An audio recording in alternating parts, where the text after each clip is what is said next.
Was Michelle Obama right? Is the best still to come? Donald Trump, President.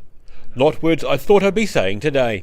The world's stock markets have been on a down and then up roller coaster over the past 24 hours following the end of the US presidential campaign that saw Donald Trump cross the line ahead of Hillary Clinton. Financial advisor with Craig's Investment Partners, Peter McIntyre, watched the ride play out. Well, initially the markets yesterday, when the polls were coming through that Trump was likely to win the election, they were sold off quite dramatically.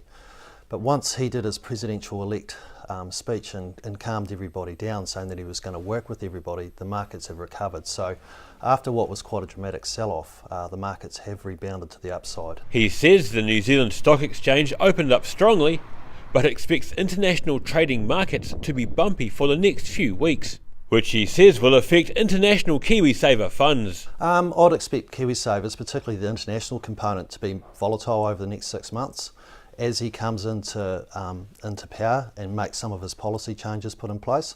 From a New Zealand perspective, it's likely to be negative, more negative than positive for New Zealand, because obviously he wants to put some sanctions on trade and protect the US economy. So from an international component, I'd expect more volatility coming through on individual KiwiSaver accounts. Another spoke in the financial cycle is the New Zealand Reserve Bank's lowering this morning of the official cash rate, or OCR, to a record 1.7%. McIntyre says it's not going to go any further than this record low. Yeah, I'd be very surprised if the Reserve Bank cut interest rates lower than, well, the base official cash rate lower than 1.75. As far as his policies are concerned, yes, they will be inflationary. So the cost of funding for New Zealand will get higher. So that will have an impact on base interest rates. He says mortgage rates are expected to rise despite the lowest ever OCR.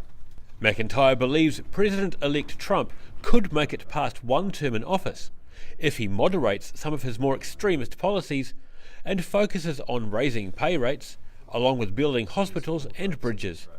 I guess we'll just have to wait and see. Daryl Baser, The South Today.